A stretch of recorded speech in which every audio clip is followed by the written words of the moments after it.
with the additional disorders that Dr. Aurora was talking about with the intracranial hypertension and stuff, that there were other areas really of the body that we need to take a look at.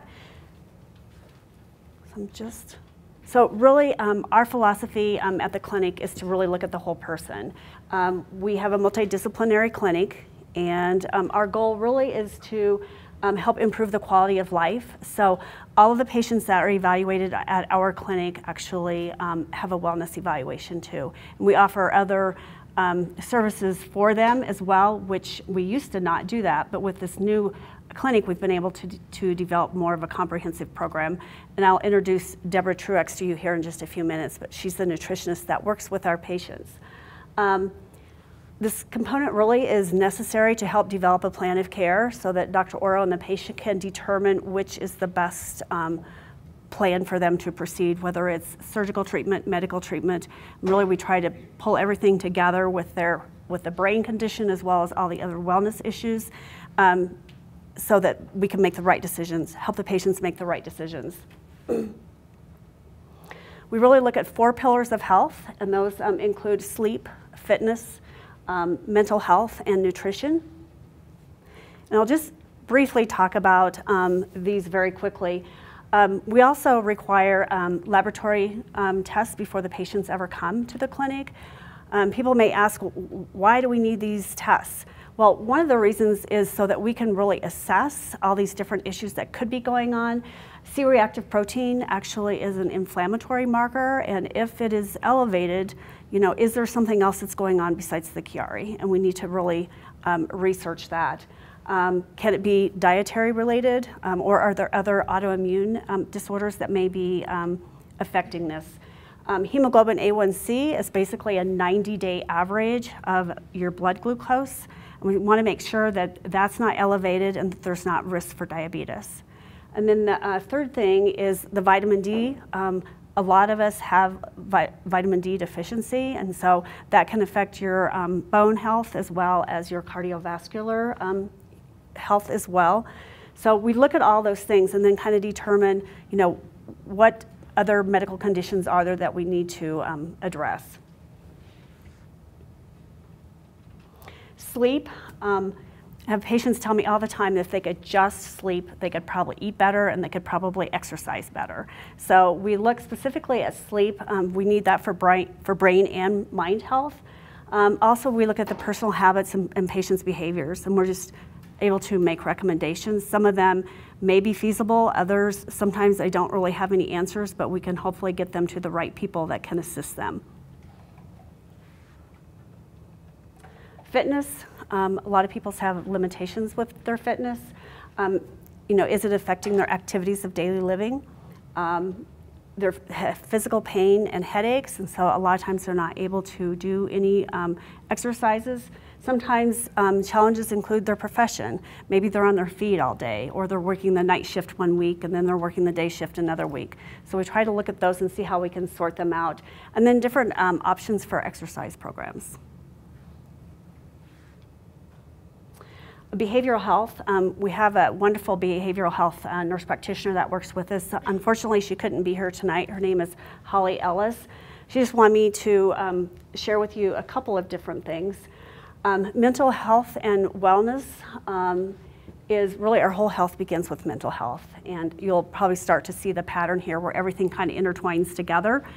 Our physical health, our sleep, nutrition, all of those things, and the mental health kind of goes hand in hand. We get feedback on one another, and if one aspect is not optimized, then the rest are affected as well. She just wanted me to let you know the services that she provides, and all these are optional. No one has to do any of this, but we offer the services for the patients that if they want to pursue this. So she does a full mental health assessment. She looks at medication management, therapeutic modalities, cognitive behavior therapy, as well as the dialectical behavior therapy. And she also makes recommendations for our patients that are from out of town or out of state. She helps find them a therapist locally if that's something that they want to pursue. nutrition. So I'm going to turn it over to Deborah Truex. She is a registered dietitian here at the Medical Center of Aurora. She's been employed at the Medical Center of Aurora for 8 years. So welcome. Thank you. My name is Deborah Truex. Like she said, I have been a dietitian for 20 years, if you can believe that one. I can't believe that. And I've been at the Medical Center of Aurora for 8 years. I have to tell this quick story about Dr. Oro, okay? So it was before your sabbatical, is that what we're calling it? And I heard of Dr. Oro and his reputation and things like that, and he was giving a talk about some neurological things, and he was going to include in it about, you know, paleo type diet, gluten-free. And my office is right over here, and I got a call, and it said, you know, Dr. Oro would like you to come into the next room because he wants to talk to you. And I go, what? Okay, you know, and so, you know, with doctors, we usually, we're very humble, and we like to just serve them and do what we need to do. Well, so I go in there, and he, you know, introduces himself, and he said, well, I'd just like your opinion. You want my opinion? So it was just a very humbling experience. As many of you have already seen him talk and things like that, but he is one of the most gracious, humble doctors I've ever interacted with. And so I just, it's an extreme honor for me to be part of his institute. And when I was approached to be part of it, I jumped on the chance to do it because because of his reputation. And the reason I am here and able to serve his Chiari patients is solely because of his reputation. The hospital basically, you know, insurance doesn't pay for dietitians or things like that. So I am here solely because the hospital realizes the importance, and he says he wanted it, and so I get to be here. So just so you know what you're dealing with when you get the man over here. Okay, so that said, so how the heck is nutrition involved in any of this? And we all sat down, me, Dr. Oro, and Kimberly sat down, and we decided what would be the most important thing we want to get across to Chiari patients. And we created our own program as far as nutrition goes, where we felt would be the optimal, say, lifestyle, the optimal way of eating to help, you know, I guess specifically with Chiari, and that has to do mostly with inflammation. When I say inflammation, I'm not sure a lot of you may know what that is, but inflammation is basically if I were to cut my arm right now, an inflammatory process occurs. It gets swollen, it gets red, all of, you know, your body wants to heal that, and that's an acute inflammation. Well, what happens with things like smoking or obesity or chronic pain, or, you know, things like that, is it becomes a chronic inflammation, where in a way your body is trying to heal that as well, but it can't. And so that actually becomes detrimental and can lead to more symptoms and worse outcomes. So one thing you can control is you can't always control your Chiari unless you have surgery and things like that, but you can control how you eat. And so we have come up with with foods and recommendations based on inflammation, and to include foods that are anti-inflammatory, and to try to eliminate foods that are pro-inflammatory.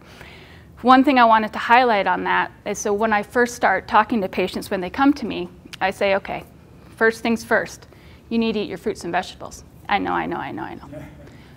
No, you need to eat your fruits and vegetables. One thing we know for sure, that fruits and vegetables are healing. They are our medicine. Scientists don't even know what every component of the fruits and vegetables are that can cause all these healing properties. They can prevent cancer. They can do miraculous things, and we do know that for sure. We don't know all the reasons, but eat your fruits and vegetables. Not juice. Don't drink them in juice. Not, you know, things like that. eat your fruits and vegetables, okay? See that plate? I want that gone by the end of the night, all right? So that's one thing we know for sure. I'll highlight just a few other things.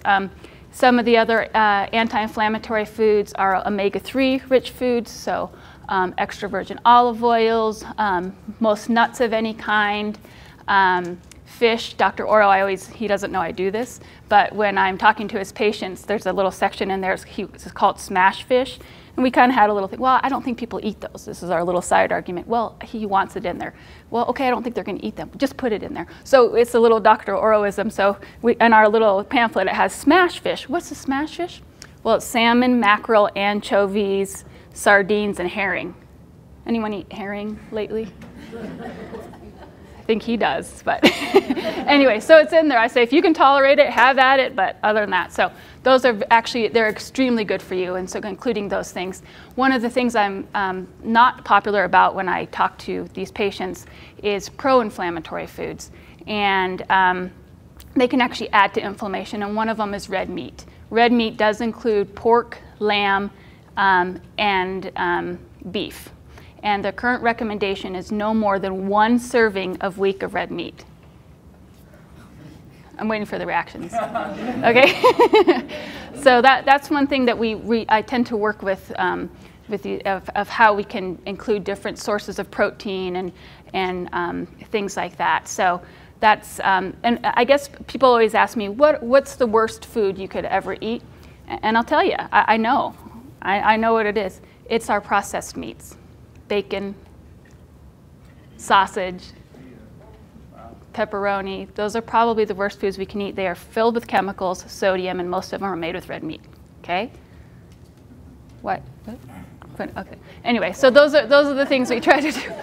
So what we do with but why we like this approach is it's an overall wellness. This type of medicine that Dr. Oro is promoting and is allowing us to do is extremely cutting edge. This is where medicine should be going, that we're involved in nutrition and prevention and a whole body approach. And you know, we have his wonderful talent as a surgeon, but you know, he's cutting edge as far as knowing that all these other components are important, sleep, everything like that. Medicine used to be, you know, just here you go to your doctor, you take a pill. You know, he's basically saying, no, now, you know, we need to look at the whole picture. We want to make you well, your whole body well, and you know, not just give you the surgery or not just do this. It's a wonderful, wonderful approach. I am so excited and so honored to be part of it, and I hope, I don't know, this starts something where maybe insurances will start covering this whole approach to medicine, and doctors' offices will have this type of thing. So it's very exciting, and that's basically it. Thank you.